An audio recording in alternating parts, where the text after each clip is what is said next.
La Filotea. Inicio a la vida de santidad. Tercera parte. Avisos necesarios para adquirir las virtudes. Capítulo 1. Saber elegir bien cuáles virtudes vamos a practicar. La reina de las abejas no se posa en un sitio si no va acompañada de todo su pequeño enjambre. Así le sucede a la reina de las virtudes, la caridad, no toma posesión del alma si no la acompañan otras virtudes. La caridad va haciendo crecer las demás virtudes y las va ejercitando para que se vuelvan más fuertes, pero obra como un gran capitán que no va ejercitando a sus soldados a toda hora, sino que va despacio haciéndolos fuertes, pero poco a poco. El Salmo primero dice que la persona virtuosa es como un árbol plantado junto a una fuente de agua, produce fruto a su tiempo, y sus hojas no se marchitan. Y esto le sucede a esa persona porque la virtud de la caridad, o sea del amor a Dios y del prójimo, le va proporcionando fuerza y energías continuamente para producir frutos de santidad y para no desanimarse. Oportunidad. La música festiva es muy agradable y atractiva, pero si se entona de una manera inoportuna, por ejemplo en un funeral o entierro, puede causar desagrado. Así sucede con ciertas virtudes. Es necesario saber cuáles son las mejores oportunidades para ejercitarles, no sea que en vez de ser simpáticas para los demás, resulten antipáticas. Llorar de tristeza en una reunión festiva o reír a carcajadas en una reunión de duelo sería algo totalmente inoportuno. Por eso San Pablo aconseja, lloren con los que lloran, y ríen con los que ríen sanamente, Romanos capítulo 12 versículo 15, y añade, la caridad es paciente, benigna, generosa, prudente y condescendiente, 1 Corintios capítulo 13. Existen algunas virtudes que sí se pueden ejercitar en toda clase de ocasiones y otras que conviene dejarlas para ocasiones especiales. Así, por ejemplo, la amabilidad, la paciencia, la castidad, la humildad, conviene practicarlas en toda ocasión y en todas partes, pero los actos heroicos de valor, la proclamación solemne de nuestra fe y los hechos extraordinarios de generosidad, hay que reservarlos para ciertas ocasiones especiales. En la vida ordinaria de cada día hay que practicar las virtudes ordinarias y en los momentos extraordinarios, las virtudes extraordinarias. Las virtudes preferidas. En la vida de cada día debemos practicar las virtudes que estén más de acuerdo con nuestra profesión, oficio y estado. Así, por ejemplo, Santa Paula deseaba practicar la virtud extraordinaria de las grandes penitencias, pero su maestro San Jerónimo le insistía en que en vez de eso lo que debía practicar cada día como buena religiosa era la virtud de la obediencia a sus superiores. Muy buena es la virtud de la limosna, pero los 12 apóstoles se dieron cuenta que ellos no podían abandonar su deber primerísimo y santísimo de predicar por dedicarse a repartir limosnas, y entonces encargaron a los diáconos ese oficio y ellos se consagraron por completo a predicar y a celebrar la Eucaristía. Hechos de los Apóstoles capítulo 2 versículo 6. Cada persona, según su oficio, profesión y estado necesita practicar de preferencia algunas virtudes más que otras. Distintas son las virtudes que más debe practicar un obispo o un sacerdote, que las tiene que practicar un soldado, un obrero o un empleado. Distinta es la virtud que más debe practicar una monjita de un convento a la que tiene que preferir una madre de familia. Cada cual tiene que preferir aquellas virtudes que más se necesitan en su oficio y profesión. No fijarse en las apariencias. Debemos preferir no las virtudes que más brillan y aparecen, sino las que más nos llevan a la santidad y a agradar a Dios. Veamos la diferencia entre una estrella o un astro, por ejemplo Venus, y un cometa. Ante nuestros ojos el cometa, por estar mucho más cerca de nosotros, aparece mucho más grande y brillante que las lejanísimas estrellas, pero en realidad ellas son inmensamente más grandes que él. Así sucede con las virtudes, hay algunas que aparecen más brillantes y atractivas y otras en cambio se ven menos luminosas e impresionantes. Pero sucede con frecuencia que las que menos brillan, valen más. Así, por ejemplo, brilla más dar limosna, y esto es muy bueno y hay que hacerlo, y en cambio brilla menos dedicarse a tratar de que otra persona ame más a Dios y sea más virtuosa. Pero esto puede ser mejor que lo anterior. Hacer penitencias en el comer y en el dormir, etc., es algo que aparece como bueno, y en verdad lo es. Pero dedicarse a ser amable, paciente, humilde y condescendiente en todo lo bueno es algo que atrae menos y brilla menos. Esfuérzate, Filotea, alma que amas a Dios, en practicar las virtudes que menos brillan y aparecen pero que más te pueden llevar a la santidad y a ser agradable a Dios. Una visión. San Juan el Limosnero, que vivió hace muchos siglos, tuvo una visión en la cual veía una hermosísima reina llena de luz y resplandores. Ella le dijo: yo soy la virtud de la misericordia hacia los pobres. Si te dedicas a practicar lo que yo te aconsejo, llegarás muy alto en santidad. Desde entonces el santo se dedicó a preferir esta virtud a todas las demás y a ayudar con limosnas y buenos consejos a los pobres y necesitados y llegó a una gran santidad. San Eulogio de Alejandría elegía como preferida la virtud de ayudar y atender a enfermos pobres y abandonados, y el gran San Antonio le informó que este era el mejor modo de lograr irse al cielo. Las virtudes preferidas por algunos santos. Para San Luis, rey de Francia, su virtud preferida era la de visitar hospitales de pobres y llevarles ayudas. Para San Francisco de Asís, la virtud que más prefería era la pobreza. Santo Domingo de Guzmán escogió como virtud de preferencia el dedicarse al estudio y a la predicación. San Ignacio de Loyola, la de predicar ejercicios espirituales. San Gregorio Magno, como Abraham, practicar mucho la virtud de atender muy bien a los viajeros y peregrinos. Tobías, el de la Biblia, se dedicaba a sepultar muertos pobres y abandonados. Santa Isabel de Hungría, San Camilo y San Juan de Dios dedicaban su tiempo libre a fundar hospitales para pobres. Santa Catalina se dedicaba a dar consejos de santidad a sacerdotes y laicos. Pensemos, ¿qué virtud será la que Dios más desea que practiquemos y prefiramos? Una virtud muy útil y necesaria. Cuando nos lleguen tentaciones o malas inclinaciones, esforcémonos por practicar las virtudes contrarias a esas tentaciones. ¿Nos llega la tentación de la tristeza? Recordemos tantas cosas buenas que nos suceden y demos gracias a Dios y estemos alegres. ¿Hemos sido duros y ásperos en el trato con los demás? Dediquémonos a ser amables y bondadosos. ¿Nos vienen recuerdos de impureza? Dediquemos el tiempo a recordar bellas historias de la Biblia que nos llenan la mente de ideas buenas y amables. ¿Sentimos impaciencia por las cosas desagradables que nos suceden?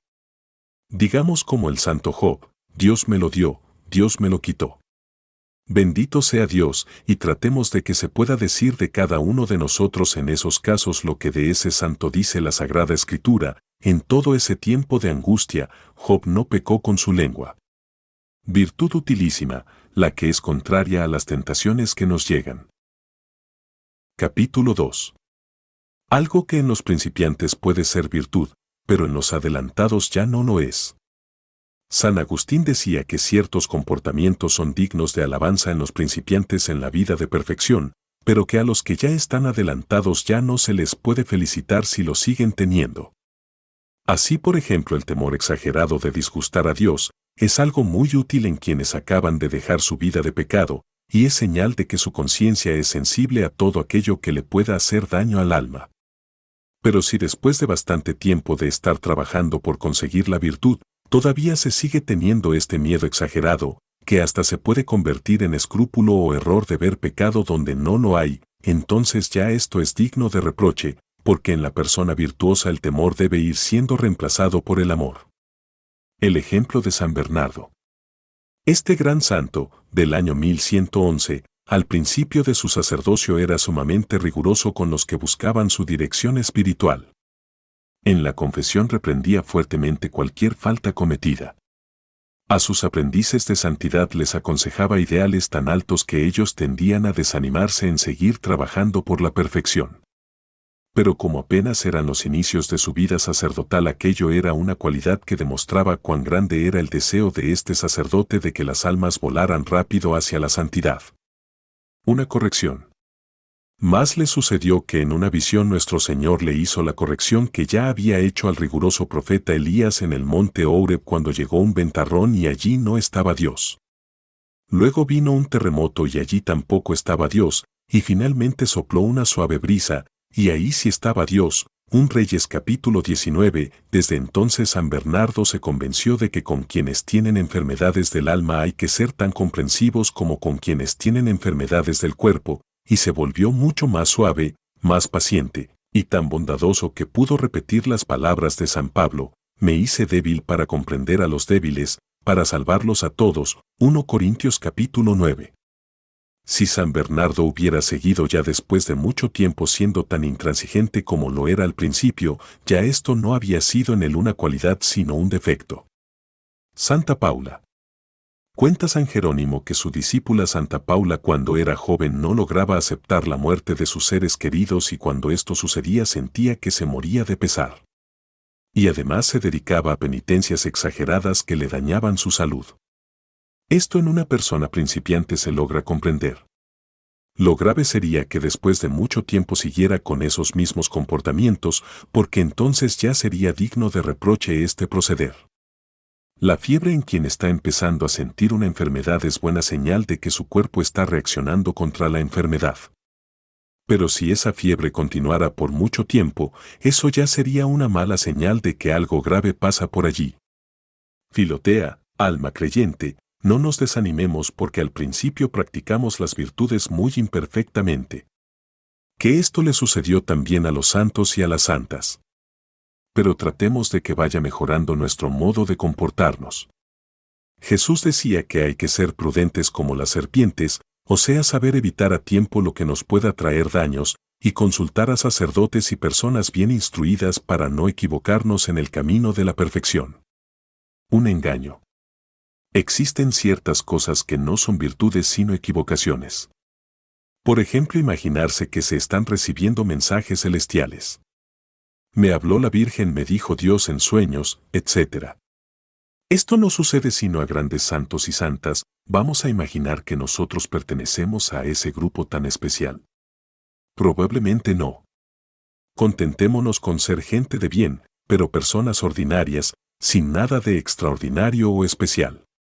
Personas que buscan conseguir la santidad en la vida ordinaria de cada día, cumpliendo bien nuestro deber por amor de Dios y por caridad hacia el prójimo, pero sin ninguna rareza especial. Las pequeñas virtudes. Ejercitémonos cada día en las pequeñas virtudes, como son la paciencia, la mansedumbre, la amabilidad, el dominar los sentimientos de corazón, la humildad, la castidad, la dulzura en el trato con el prójimo y la paciencia en aguantar los defectos de los demás y en el fervor en la oración. Filotea, alma que amas a Dios, ejercítate siempre en practicar esas virtudes sencillas y pequeñas que tienen poca apariencia pero le agradan tanto a Dios: el prestar servicios a los pobres y a los enfermos, el obedecer, el manifestarnos siempre de buen genio, el vivir en santa alegría, el independizarse de tantas vanidades que ofrece el mundo, etc. Lo demás, lo que es espectacular y vistoso, dejemos lo que no es para nosotros. Ya tendremos ocasión en la otra vida de oír mensajes celestiales y tener actividades admirables. Santidad en los oficios de cada día. A Saúl lo llamó Dios para ser rey de Israel, cuando estaba buscando unas burras que se le habían perdido. A David cuando cuidaba las ovejas de su rebaño. A Rebeca mientras les daba de beber a los camellos del enviado de Abraham. A Ruth mientras recogía espigas por el campo. Así a nosotros, será en la vida ordinaria donde Dios nos irá hablando e instruyendo, sin necesidad de revelaciones celestiales o hechos extraordinarios. No nos suceda como algunas personas que se han imaginado ser ángeles cuando a duras penas eran simples criaturas humanas. En sus declaraciones son admirables y en sus actuaciones son despreciables. No busquemos caminos extraordinarios para llegar a la santidad. Vayamos por el camino sencillo de cumplir bien los deberes de cada día con amor a Dios y con caridad hacia el prójimo y, si somos humildes, Dios nos levantará hasta obtener buenas realizaciones. Capítulo 3. La virtud de la paciencia.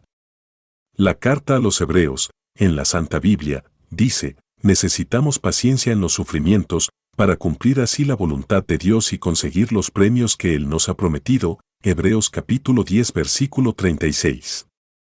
Y Jesús decía: con vuestra paciencia salvaréis vuestras almas. Lucas capítulo 21 versículo 19. Santo Tomás enseña: La paciencia es la virtud mediante la cual, ante la presencia del mal y de lo que nos disgusta, no nos dejamos vencer por la tristeza. Cuanto mayor sea nuestra paciencia, más grande será nuestra perfección. Un ejemplo admirable. Ante todo, acordémonos de la paciencia de nuestro divino Salvador. Insultado, no respondía a los insultos. Mientras lo herían y le inventaban toda clase de calumnias, se callaba. Mientras lo crucificaban, rezaba por sus verdugos.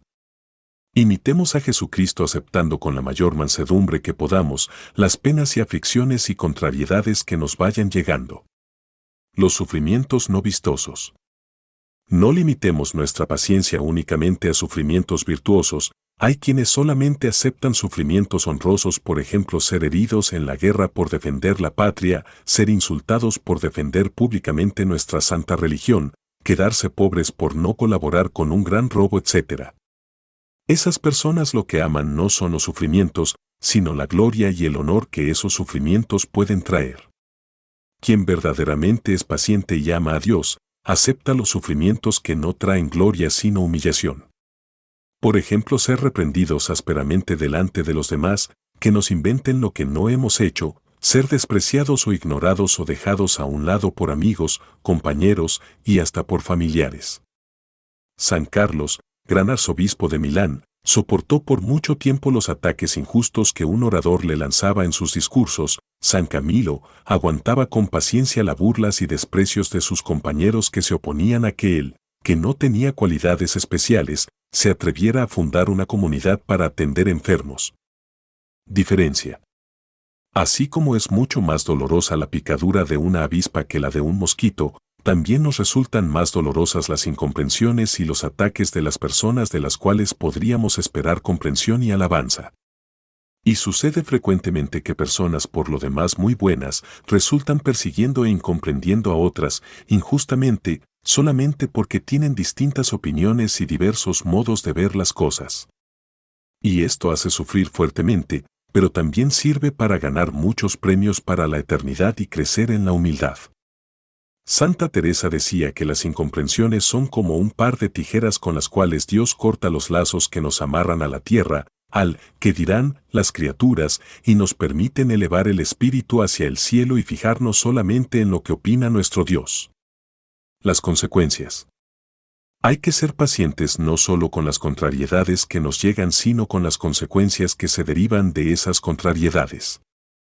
Porque hay personas que dicen, yo sí acepto ser pobre, pero lo que no acepto son las consecuencias de esta pobreza, el no poder darle una educación refinada a mis hijos y el no tener en mi casa las comodidades que desearía tener. Otro dice, yo sí acepto que hablen mal de mí, con tal de que nadie les crea lo que dicen. Algunas personas se quejan no tanto por estar enfermas, sino porque no pueden ganar dinero a causa de esa enfermedad, o porque quienes les atienden no lo hacen de la mejor manera. Pidamos, Filotea alma que amas a Dios, que seamos capaces de soportar con paciencia no solo los males que nos llegan, sino todas las consecuencias que de esos males se derivan. Así nuestro premio en el cielo será mayor. La técnica. Cuando nos lleguen las dificultades y los problemas, lo que tenemos que hacer es tratar lo más posible de alejarlos y de resolverlos. Pero si no se logran alejar ni resolver, aceptar con paciencia y calma que así sea. Si no es posible que se aleje de mí este cáliz de amargura, hágase tu santa voluntad, oh Padre, decía Jesús en Getsemaní. Y enseguida el Padre Celestial le envió un ángel que lo consoló, y le fue concedido un gran valor y una admirable paciencia para sufrir el resto de sufrimientos que le iban a llegar. En caso de alguna acusación. El gran escritor, San Gregorio Papa, año 600, decía, cuando te hacen alguna acusación, si en verdad cometiste la falta de que te acusan, reconoce tu culpa y pide humildemente perdón, proponiéndote no volver a cometerla. Pero si la acusación es falsa, responderás mansamente y en honor a la verdad y al buen ejemplo que debes dar, niega claramente y declara que eso no lo has hecho ni dicho. Pero si a pesar de tus declaraciones siguen acusándote, no te llenes de cólera ni sigas insistiendo en que eso no es cierto. Ya hiciste lo que debías hacer en cuanto a la verdad y en cuanto a defender tu buen nombre, Ahora recibe con humildad esas acusaciones y deja en manos de Dios que Él vaya solucionando este problema poco a poco. Así, no perderás la paz de tu alma ni la mansedumbre de tu espíritu. Recuerda que Dios sabe muy bien cuánta cantidad de buena fama necesitas y Él no permitirá que te quiten más fama de la que te hace falta. Quejarse lo menos posible. Quien vive quejándose de las cosas desagradables que le suceden, casi siempre comete pecado de impaciencia, pues el amor propio nos hace ver las ofensas mucho más grande de lo que en realidad son. Y sobre todo te aconsejo que no compartas tus quejas con otras personas, porque esto puede producir en ellas indignación y pensamientos en contra de quien te ofendió. Si consideras necesario quejarte con alguien para descansar tu ánimo o remediar la ofensa, hazlo con personas sumamente prudentes, calmadas y piadosas que no se dediquen luego a divulgar el asunto. De otra manera, en vez de calmar tu corazón, lo que harás será alborotar el avispero y aumentar tus inquietudes e impaciencias, y en vez de sacarte una espina que te duele, te conseguirás que se te claven otras tantas quizás más dolorosas que la primera. Un refrán popular dice: quien tiene paciencia, por nada se queja, pero quien no tiene paciencia, se queja por nada. Y San Buenaventura añade: las personas impacientes llenan el ambiente de quejas, murmuraciones y rencores. Por lo que no está en nuestras manos transformar y cambiar, ¿para qué preocuparnos? Si la solución de ciertas actuaciones no está en nuestras manos, ¿qué conseguimos con quemar energías inútilmente quejándonos, protestando y murmurando? No exagerar. Hay quienes cuando les llega la enfermedad, o están tristes o alguien les ha ofendido, no se ocupan sino en quejarse y hacerse las víctimas. Desean que todos les tengan compasión, pero al mismo tiempo les consideren personas de mucho aguante y de gran paciencia. Esto es una paciencia bastante falsa o de segunda clase, y ahí puede haber un poco de vanidad. ¿Quién sabe si a esa clase de gentecita habría que repetirle lo que decía San Pablo: tienen de que gloriarse y enorgullecerse, pero no delante de Dios? Romanos capítulo 4 versículo 2, quien verdaderamente tiene paciencia no vive lamentándose de sus males, ni buscando que otros le consuelen y le tengan compasión. Cuenta con verdad y sencillez lo que está sufriendo, pero sin lamentarse ni exagerar. Y si le demuestran compasión, acepta que le compadezcan, pero sin que exageren lo que está sufriendo, y si exageran les corrige inmediatamente esa exageración. Así sufre con sencillez, con paciencia y sin quejarse. En las contradicciones que nos llegan en la búsqueda de la santidad, recordemos lo que decía Jesús: la mujer cuando va a dar a luz sufre fuertes dolores, pero después de que ha nacido el niño se olvida de sus dolores y se alegra de que le ha nacido un nuevo ser humano al mundo. Juan capítulo 16 versículo 21. Así nos sucederá en la vida. Por un poco de sufrimiento ahora, nos esperan grandes alegrías en el futuro. Cuando te enfermes, ofrécele frecuentemente tus sufrimientos a Dios. Dile al Señor que unes tus sufrimientos a los de Jesucristo para que Él los santifique. Pídele a Dios que te conceda la paciencia. Señor, ya que me aumentas el dolor, auméntame también el valor, decía el Papa San Pío V en su enfermedad. Obedécele al médico las recetas y prescripciones que él te dé. Al tomarte las medicinas, acuérdate de la hiel y el vinagre que ofrecieron a Jesús cuando lo crucificaron. Acepta que se haga en todo la voluntad de Dios. Si Él quiere sanarte, dale gracias, y si Él ha dispuesto que ya tienes que morir, acepta también su santísima voluntad. Dile con el Salmo 142, enséñame, Señor, a cumplir tu voluntad, ya que tú eres mi Dios. Piensa en Jesús crucificado. Pocos pensamientos te conseguirán tanta paciencia en el sufrir como el recordar lo que Jesús sufrió: insultos, tristezas, humillaciones, bofetadas, terribles azotes, corona de espinas, salivazos, burlas, llevar una pesadísima cruz, sed espantosa, asfixia, abandono, soledad, desangramiento, y compara tus sufrimientos con los de Él. Verás que no hay comparación entre lo que tú sufres y lo muchísimo que sufrió nuestro amado Redentor. Pensar en su pasión y muerte te puede fortalecer en tus sufrimientos y conseguirte paciencia en el sufrir. Piensa en lo que otros han sufrido y sufren. Existen personas cuyos dolores no se suavizan con ninguna medicina. Muchos están abandonados y sin quien los atienda y ayude. ¿Cuántos hay que no encuentran consuelo de ninguna clase, etcétera, y verás que tus sufrimientos son tolerables, comparados con los de esas personas? Capítulo 4. La humildad en lo exterior. El profeta Eliseo le dijo a una viuda: pídale prestadas a sus vecinas todas las vasijas vacías que tengan y serán llenadas de aceite. 2 Libro de Reyes capítulo 4, y el milagro se obró. Algo parecido sucede en nuestras almas. Para que puedan ser llenadas con el aceite de la santidad, tienen que estar vacías de orgullo y de vanagloria o vanidad. Dicen que el cernícalo es un ave que aleja a las aves de rapiña que le quieren hacer daño, dando unos chillidos que los asustan. Así deberíamos hacer con el demonio cuando nos quiere hacer pecar de orgullo y vanidad, dar unas fuertes voces interiores pidiendo al cielo la humildad. Si le preguntamos a María y a muchos santos que están muy altos en el cielo, ¿por qué han logrado llegar hasta allá? Nos responderán: por la humildad. Pero si preguntamos también a muchas personas que están en la condenación eterna, ¿por qué han descendido a estos abismos? Nos podrán responder también: por el orgullo y la falta de humildad. La vanagloria. Llamamos vanidad o vanagloria el vivir atribuyéndonos a nosotros mismos los honores que nos vienen por cualidades o buenas obras que Dios nos ha regalado, y el andar buscando más las alabanzas y honores de las criaturas que las alabanzas y bendiciones de Dios. Así, por ejemplo, enorgullecerse de que proviene de una familia muy importante. El sentir vanidad porque tiene belleza y esbeltez de cuerpo, o tiene cualidades deportivas, o porque usa vestidos lujosos y joyas, o porque su coche es elegante. Pero, ¿quién no ve que esto es una locura? Eso que enorgullece no viene de uno mismo. Viene de una familia, de un coche, de unos vestidos, de unas joyas, de unas cualidades que se recibieron. ¿Cuántos y cuántas sienten vanagloria porque tienen un rostro hermoso, un cabello ensortijado o un bigote o un cabello impresionante, o porque saben bailar muy bien o su sonrisa es impactante o porque tienen cualidades musicales? Ninguna de estas cosas se las fabricaron por sí mismos, fueron regalos gratuitos de la divina providencia. Hay personitas que por un poco de ciencia que adquirieron ya se sienten superiores a los demás y desearían que todos asistieran a sus charlas y los tuvieran por maestros.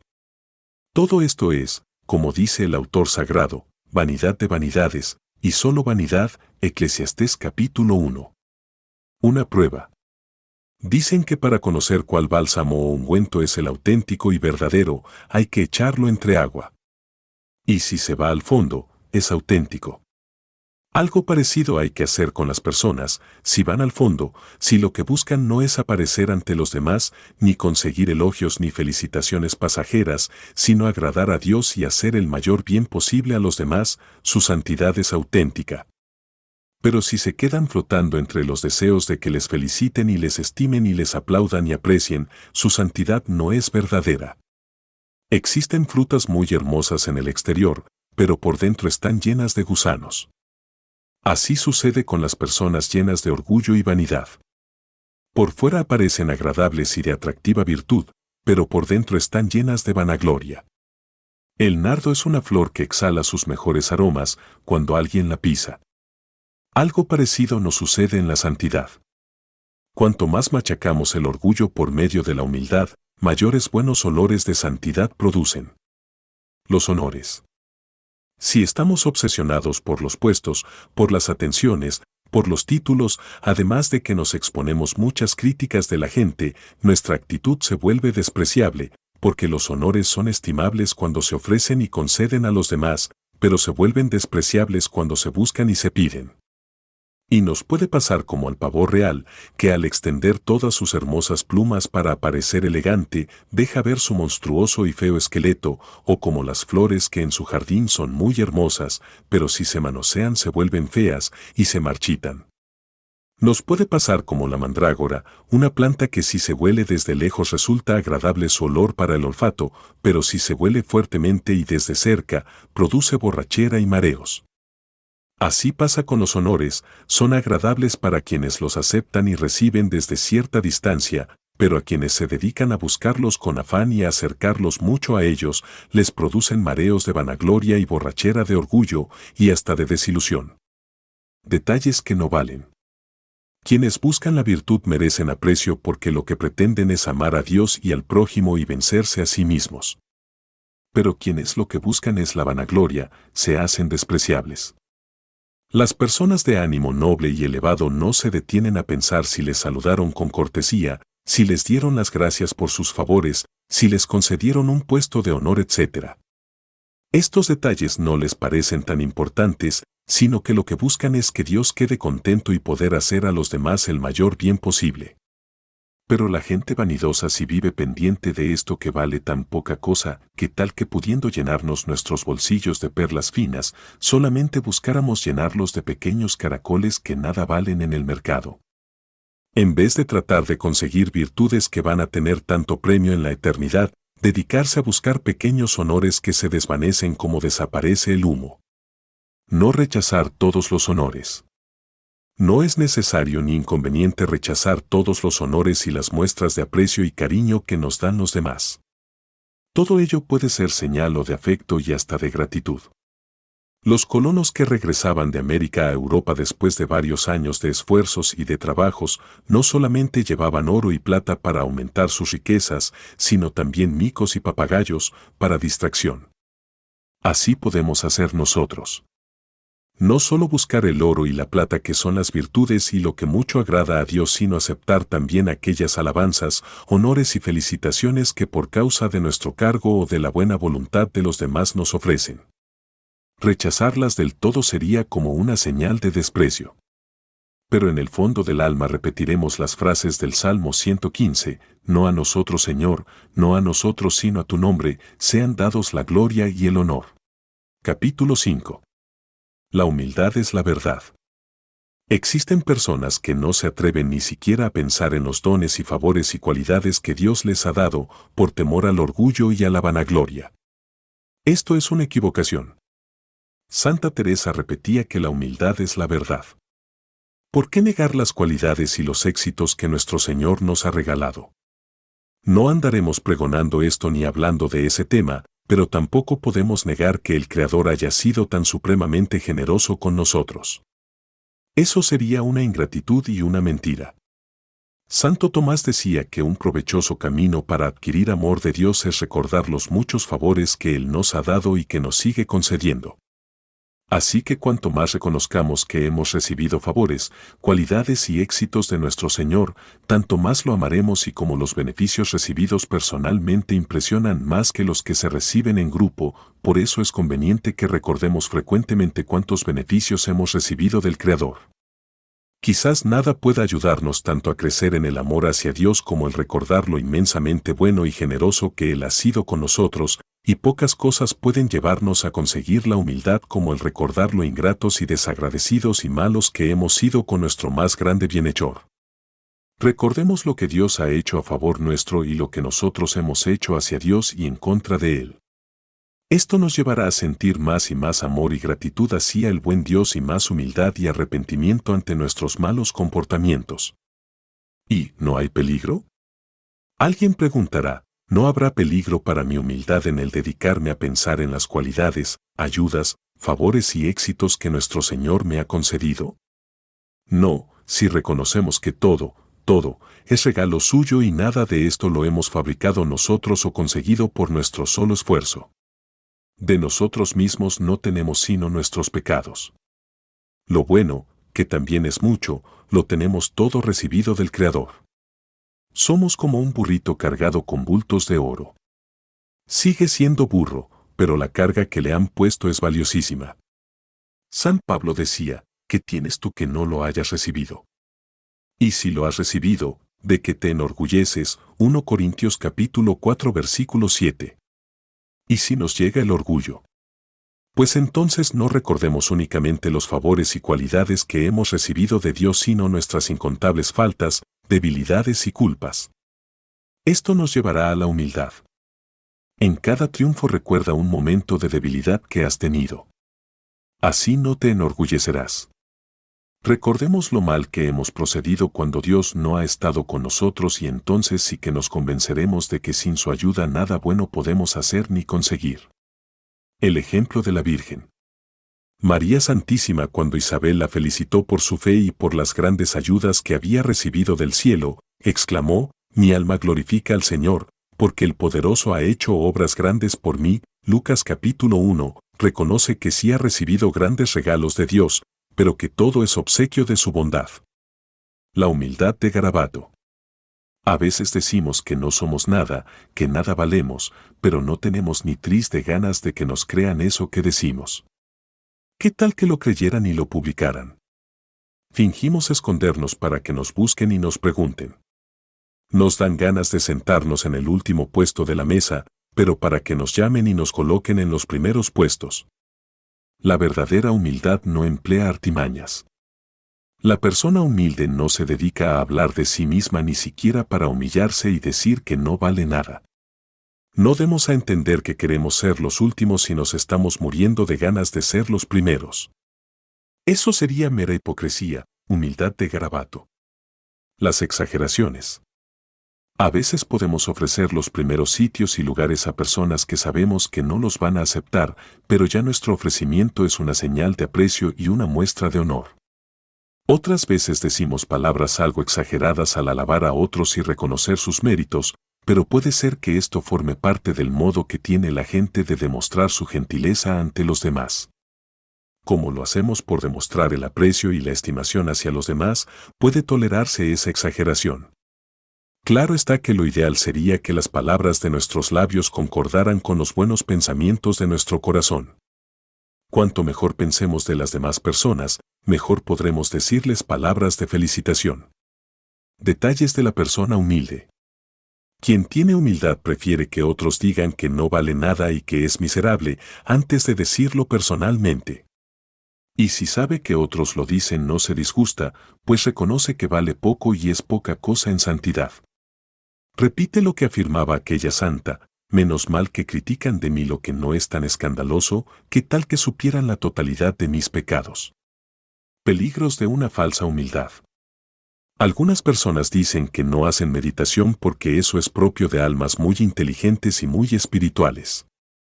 Con esa falsa humildad y ese creerse menos de lo que son en realidad, se pierden los grandes premios y progresos que van a conseguir con la meditación.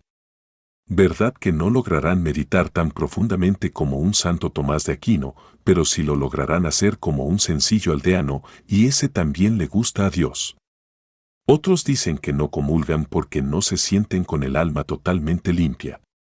Pero entonces, ¿para quiénes dejó Jesús su Santa Comunión? Para los santos. ¿Y dónde, sino en el cielo, los va a encontrar? Comulgamos porque somos enfermos del alma y Jesús en la Eucaristía es nuestro mejor médico. Si queremos enmendarnos y confesamos nuestros pecados y hacemos propósitos de empezar a ser mejores, eso ya es un gran paso para poder comulgar. Hay quienes dicen que nunca aspiran a la santidad, porque se sienten tan débiles de voluntad y con tan malas inclinaciones que no esperan poder conseguirla. Pero el cielo está lleno de santos y santas que eran tan débiles y de malas inclinaciones como nosotros y lograron conseguir la santidad. Tenemos que repetir las palabras que dijo San Agustín al convertirse: si estos y estas pudieron, porque yo no voy a poder lograrlo. Hasta hay personas que no prestan sus grandes cualidades para obras de apostolado, porque tienen temor de llenarse de orgullo. Eso es esconder el talento y dejarse dominar por la pereza. San Pablo puso a disposición del apostolado sus impresionantes cualidades de poder de convicción y de habilidad para ganarse la voluntad de las personas. San Agustín su amabilidad y su enorme capacidad de predicar y de escribir. Santa Teresa su don de gentes y sus habilidades para enseñar a orar y meditar. Y esto no les trajo un dañoso orgullo sino unas bendiciones inmensas del cielo. No escondamos nuestros talentos. Pongámoslos a trabajar. La negación de Acab.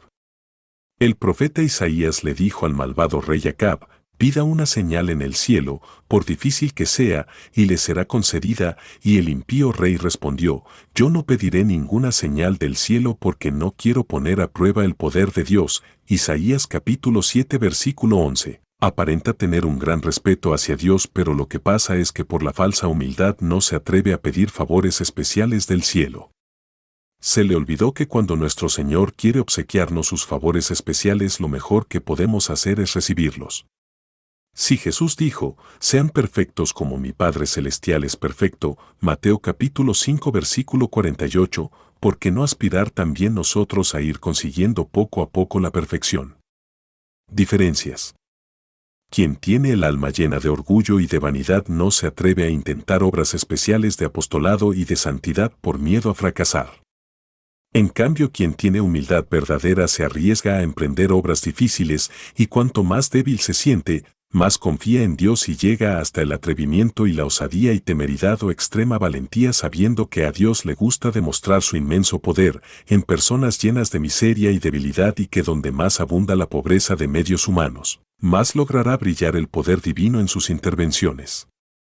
Esa es verdadera humildad, esperar obtener mucho con medios humanos muy pobres, pero con ayudas divinas muy poderosas, que llegan si se piden con fe y si son convenientes, y se procede de acuerdo con el director espiritual. Humildad y la sabiduría. Aparentar saber lo que uno no sabe y dárselas de sabio sin serlo, es falta de humildad y engaño y mentira. Aún en aquello que sí sabemos, no debemos querer aparecer como sabios, pero tampoco aparecer como ignorantes de lo que sí sabemos. La caridad pide que comuniquemos nuestros buenos conocimientos a los demás para instruirlos y hasta para hacerles la vida más feliz. Es verdad que las virtudes que tenemos no hay que ir publicándolas y exponiéndolas, porque eso sería orgullo y vanidad, pero la ciencia que poseemos no debemos ocultarla, pues ella puede ser útil para los demás. El libro santo dice que una sabiduría que se esconde y no se pone al servicio de los otros resulta casi inútil, que es como si no se tuviera. No hay que pretender pasar por sabios siendo ignorantes, ni pasar por ignorantes estando bien instruidos. Recordemos, la humildad es la verdad. Puede ser que algunos santos por extrema humildad hayan ocultado su saber para ser tenidos por locos e ignorantes, pero esto es un heroísmo que no se hizo para nosotros. Jamás presumiremos de sabios ni de muy instruidos, pero lo poco que sabemos trataremos de ponerlo al servicio de quienes puedan necesitar de nuestras instrucciones.